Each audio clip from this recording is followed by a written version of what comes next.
आप लोगों से संवाद साधते समय जो एक एनसीबी के अधिकारी का पत्र मुझे प्राप्त हुआ था, हमने वो पत्र अपने कवरिंग लेटर के साथ डीजी एनसीबी को भेजा है। पहले कहा गया कि उसकी भी हम दखल लेंगे और शाम होते होते ये कह दिया गया कि जो सीवीसी की गाइडलाइन है, कोई भी कंप्लेंट जिस पे कोई दस्तखत और नाम ना हो उसको दखल ना लिया जाए, ये हम भी जानते हैं। आरोप उस पत्र में है,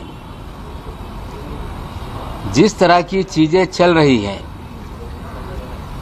अगर उसको नजरअंदाज किया जा रहा है तो हमें लगता है कि पूरे इंस्टीट्यूशन पे सवाल खड़ा होने जा रहा है।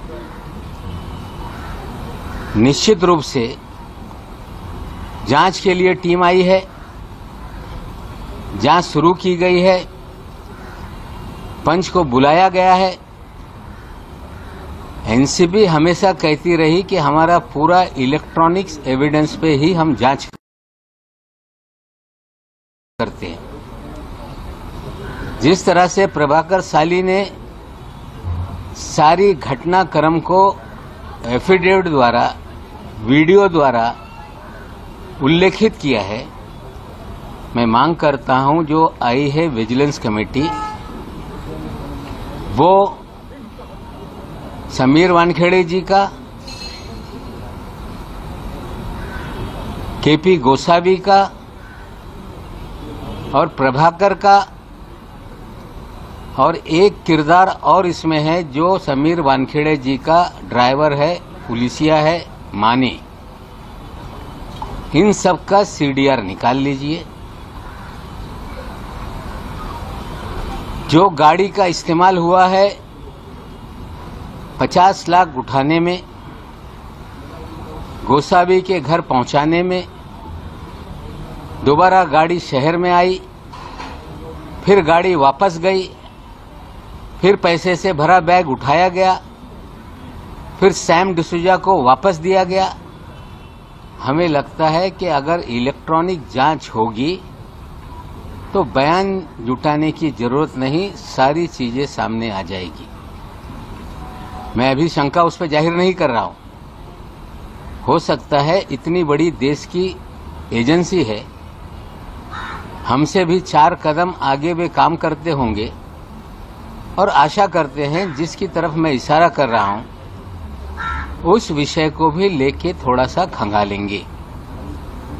और एक आज और सवाल खड़ा कर रहा हूं कि एक एफआईआर दर्ज है जिसको लगभग 1 साल की मुद्दत हो गई,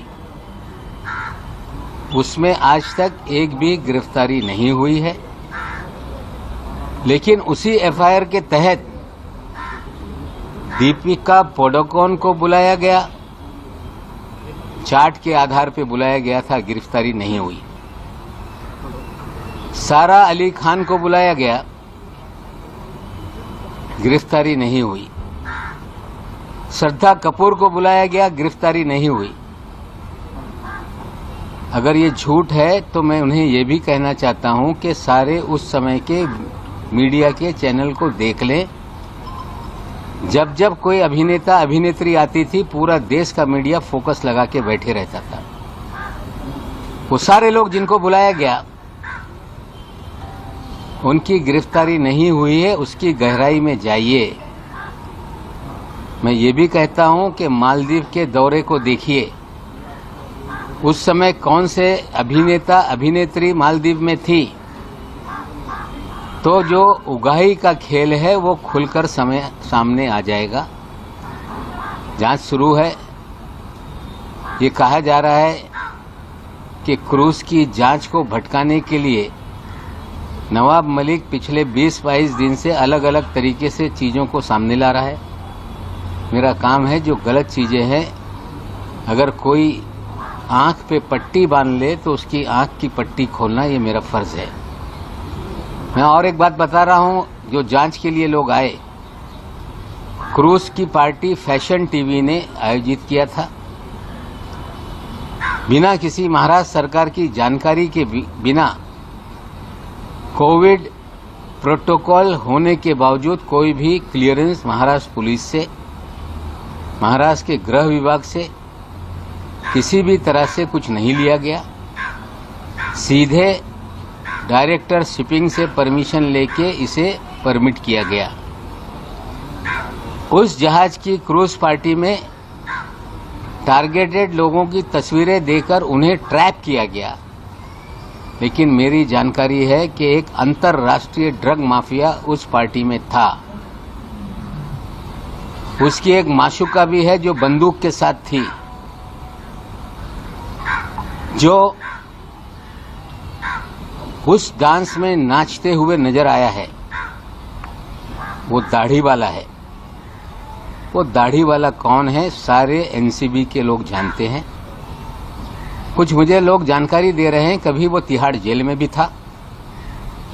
कुछ लोग मुझे जानकारी दे रहे हैं कि वो राजस्थान की जेल में भी था। ये दाढ़ी वाला कौन है, एनसीबी उसकी तरफ भी ध्यान दे। अंतर्राष्ट्रीय ड्रग माफिया क्रूज पे है। रेव पार्टी बस करने के लिए रेड की जा रही है और क्रूज को छोड़ दिया गया। धड़ल्ले से रेव पार्टी में हजारों लोगों ने जो भी करना था वो किया। और हमें लगता है कि इस पूरे खेल में जो दाढ़ी वाला है उसकी मित्रता वानखेड़े साहब से भी है। कुछ अधिकारी मुझे बता रहे हैं कि गोवा में भी उनका बहुत बड़ा रैकेट चलता है, लेकिन जब छापेमारी की बात आती है वानखेड़े साहब उस छापेमारी से भाग लेते रहे। मैं जो लोग आए हैं जांच करने के लिए, मैं सार्वजनिक रूप से उन्हें कहता हूं कि आप क्रूज की सीसीटीवी मंगाइए, हर कमरे का सीसीटीवी, सारे डांस की सीसीटीवी, और जैसे खंगालेंगे दुनिया का एक बहुत बड़ा ड्रग माफिया उस पार्टी में था। उन्हीं लोगों ने ये पार्टी आयोजित की थी। खेल तो हो गया, लेकिन खेल का खिलाड़ी दाढ़ी लिए हुए क्यों घूम रहा है, इसका जवाब एनसीबी को देना पड़ेगा। ये सारी चीजें हैं जो मैं बोल रहा हूं, आने वाले दिनों में उसको आप लोगों के सामने रखूंगा। लेकिन मैं क्लू दे रहा हूं, जो लोग दिल्ली से इतनी बड़ी कॉम्पिटेंट एजेंसी है जांच के लिए आए हैं, इसकी तरफ भी ध्यान देने का काम करें। पिछले कई दिनों से जब मैं फर्जीवाड़े की बात करता रहा, मैंने एक आम सभा में भाषण कर दिया कि इनकी नौकरी 6 महीने में जाएगी और ये जेल जाएंगे। मैंने कोई पुलिसिया तंत्र का इस्तेमाल करके ये बात नहीं कही थी। जो समीर दाऊद वानखेड़े जी का फर्जीवाड़ा जीवन का है, उन्होंने, मैंने ये भी कभी सवाल नहीं खड़ा किया कि किसका धर्म क्या है, कौन किस धर्म का है। मेरा सवाल इतना ही है कि समीर दाऊद वानखेड़े ने फर्जी दस्तावेज के आधार पर शेड्यूल कास्ट का सर्टिफिकेट बनवाया और उस सर्टिफिकेट के आधार पर कंपटीशन में बैठे, आईआरएस का पद हासिल किया और देश में एक होनहार दलित शायद किसी गांव में गरीबी में पढ़कर आगे जाना चाहता होगा या किसी शहर में झोपड़ी में रहकर उसने तैयारी की होगी, ऐसे एक होनहार दलित का अधिकार छीना गया। ये विषय हमारा ये है। हम कोई धर्म की चर्चा नहीं करते रहे। हम जो फर्जीवाड़ा समीर वानखेड़े का है, फर्जी तरीके से सर्टिफिकेट ली गई और उसके आधार पर नौकरी ली गई, ये मुद्दों को हम उठाते रहे। जब मैंने पहला बर्थ सर्टिफिकेट डाला तो सब लोग टूट पड़े कि ये फर्जी है। फर्जी है तो असली कहाँ है, उनके परिवार के लोगों को बताना पड़ेगा। आज मैंने अपने ट्विटर पे एक बहुत सुंदर जोड़ी का एक फोटो डाला है, जो 7 दिसंबर 2006 के दिन लोखंडवाला कॉम्प्लेक्स में जो शादी रचाई गई, निकाह हुआ, उस निकाह नामे को जी का नाम है। वो ब्लैंक एड्रेस इसलिए रखा गया है कि उनको बड़े पैमाने पे धमकाया जा रहा है। उनके साथ भी बहुत कुछ चीजें हो रही हैं, इसलिए हमने वो 2 चीजें ब्लैंक रखी है। और ये भी कह देता हूं कि कल तक जो बर्थ सर्टिफिकेट पे उंगली उठा रहे थे वो टेम्पर्ड सर्टिफिकेट है, वो महानगर पालिका के रिकॉर्ड का हिस्सा है। ऑनलाइन सबकी बर्थ सर्टिफिकेट नजर आती है, समीर दाऊद वानखेड़े की सर्टिफिकेट नजर नहीं आती। हमने वो रजिस्टर में 1.5 महीने तक खोज करने के बाद स्कैन करके कंप्यूटर में है, वहां से हमने स्नैपशॉट निकाला है। जिम्मेदारी से कह रहा हूं कि ये जो कागजात हमने डाले वो असली हैं, सरकारी ऑफिस का दस्तावेज है। उसमें गौर से देखा जाए तो टेम्पर करके 20 साल के बाद उसमें एक सर्कल लगा के स्टार बनाया गया और अलग से 20 साल के बाद जो नाम का खेल है उसके अंदर भी खेला गया। आज जो निकाहनामा मैंने दिया है उसमें मस्जिद का, मदरसा है, उसका एड्रेस है और ये सारे तस्वीर हमने रखी है। जो कल तक कह रहे थे कि हम जीवन भर हिंदू रहे, हम हिंदू मुसलमान का सवाल नहीं उठाते। इस देश में फिर मैं बता दूं कि इस देश का संविधान कानून ये कहता है कि कोई व्यक्ति धर्मांतर कर ले तो उसे शेड्यूल कास्ट का लाभ नहीं मिल सकता। विशेषकर मुस्लिम और क्रिश्चियनिटी धर्म का ये सवाल है। अगर लोगों को लगता है कि ये गलत है तो मोदी जी हैं, देश का संविधान बदल दें कि अगर कोई दलित इस्लाम या क्रिश्चियनिटी में शामिल हो जाएगा तो उसे लाभ मिलेगा। अगर यही तरीका है तो मैं भी कल दावा करूंगा कि मेरे पुरखे या मेरे जैसे इस देश में रहने वाले करोड़ों लोग, जो संघ परिवार ये दावा करता रहा, मोहन भागवत जी ये कहते रहे कि सबके पुरखे एक हैं। हाँ, हमारे पुरखे इस देश में शूद्र थे। अगर हम फिर क्लेम कर दें कि हम भी शेड्यूल कास्ट हैं तो क्या इस देश के 15 करोड़ मुसलमानों को ये लाभ मिलेगा? सवाल ये है। फर्जीवाड़ा करके एक गरीब के अधिकारों का हनन किया गया, फर्जी तरीके से नौकरी हासिल की गई। निश्चित रूप से सारे दस्तावेज जुटाए गए हैं। दलित संगठन मेरे पास आ रहे हैं, चीजें मांग रहे हैं, हम उनको देंगे। और जो जात प्रताड़नी समिति कहा जाता है, इंग्लिश में स्क्रूटनी कमेटी है, वैलिडिटी कमेटी, उसमें ये कंप्लेंट दर्ज होगी। बाकायदा वानखेड़े साहब को भी नोटिस जाएगी, कंप्लेंट करने वालों को भी सुना जाएगा, सरकारी कार्यालय के दस्तावेज खंगाले जाएंगे और हमें उम्मीद है कि ये फर्जी दाखला साबित होगा और उसके आधार पर निश्चित रूप से जो कानून में प्रावधान है उनकी नौकरी जाएगी। उसी कानून में लिखा है कि इस तरह से फर्जी कोई दस्तावेज के आधार पर अगर कोई सर्टिफिकेट बना लेता है तो उसे 2 साल से 7 साल की सजा का प्रावधान उस कानून में है। आप कह रहे हैं कि बहुत से लोग आपको अप्रोच हो रहे हैं कास्ट सर्टिफिकेट को लेकर, लेकिन आप पे बार बार यही इल्जाम लगाया जा रहा है कि नवाब मलिक हिंदू मुस्लिम कर रहे हैं और कहीं ना कहीं बदनाम करने की कोशिश कर रहे हैं। देखिए, मैं दस्तावेज के आधार पर कह रहा हूँ, अगर वो जिस भी धर्म में हो, राइट टू रिलीजन ये फंडामेंटल राइट है।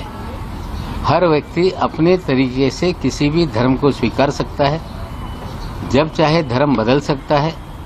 हर दिन नया धर्म बदल ले, उस पर मेरी आपत्ति नहीं है। लेकिन देश का कानून कहता है कि कोई व्यक्ति जो शेड्यूल कास्ट को बिलोंग करता हो, एक बार उसने अपना धर्म परिवर्तन कर लिया तो उसे शेड्यूल कास्ट का जो भी फायदा है वो नहीं मिलता। लड़ाई ये है कि गरीब दलित का अधिकार छीना गया और निश्चित रूप से ये हम लॉजिकल एंड तक ले जाएंगे और निश्चित रूप से कानून के तहत कार्रवाई होगी। दाढ़ी वाला ये ड्रग लॉर्ड जिसके बारे में आप बात कर रहे हैं, समीर ड्रग लॉर्ड वहाँ पर प्रेजेंट था, ये ड्रग लॉर्ड कौन है और वो क्या उसी दिन क्रूज पार्टी पर था? इसके बारे में थोड़ा और डिटेल दे सकते हैं? देखिए, अभी ये चीजें हैं, हमने इशारतन एनसीबी को बताया है कि दाढ़ी वाला है, उस पार्टी में वो था। संडे की शाम जब वो क्रूज शिप लौट रही थी तो उसमें वो नाचते हुए अपनी महबूबा के साथ, मेरे पास वीडियो है, बहुत सारे डांस के हमारे पास वीडियो है, हम तो देंगे। लेकिन इतनी बड़ी एजेंसी है, क्रूज के सारे सीसीटीवी फुटेज मंगाइए, जानबूझ के पार्टी कराई गई पार्टी कराने में भी लोगों का हाथ था। ड्रग माफियाओं पे हाथ ना लगा के कुछ लोगों को फ्रेम किया गया पब्लिसिटी के लिए, ये बात सच है। अगर दाढ़ी वाला इनको नहीं मिल पा रहा है तो अगर वो ध्यानेश्वर सिंह जी मेरे पास आ जाएं, मैं दाढ़ी वाले की तस्वीर दे देता हूं, उनको नाम बता देता हूं। उनकी महबूबा इतने खतरनाक हथियारों के साथ है उसमें। हमें लगता है कि ये बहुत गंभीर मामला है। जो चीफ ऑफ डीजी हैं एनसीबी के, उनसे विनती करता हूं कि अगर सही मानों में देश से आप ड्रग मुक्ति करना चाहते हैं, सभी लोग आपके साथ हैं, लेकिन ड्रग पेडलर, ड्रग माफिया को पकड़ें, 2 ग्राम 4 ग्राम रखकर पब्लिसिटी हासिल करने का खेल बंद करें। अगर उन्हें चाहिए तो वो सारी चीजें मैं देने के लिए तैयार हूं। समीर वानखेड़े का दोस्त है दाढ़ी वाला, आज नहीं कल वो सामने चीजें आएंगी। सर मराठी ज्ञानेंद्र सिंह बद्दल समीर वानखेडे को जेल भेजेंगे क्या? ज्ञानेंद्र सिंह यांच्या अध्यक्षतेखाली चौकशी होणार आहे। सर कास्ट सर्टिफिकेट पाहिलं तर जेल भेजेंगे आप? घेतल्याने सगळे आरोप सर वानखेडे को जेल भेजेंगे? त्या समितीचे प्रमुख आहेत, आता देखील नहीं, देख लीजिए, ऐसा है कि जांच हो रही है, अभी हम कोई जांच पे उंगली नहीं उठाना चाहते। हमने तो कहा है कि इलेक्ट्रॉनिक एविडेंस से जांच हो, लेकिन कॉर्डेलिया क्रूज का भी सीसीटीवी मंगा ले, भी उसमें हमने डाला है। 2 बॉक्स उसमें ब्लैंक कर दिए गए हैं।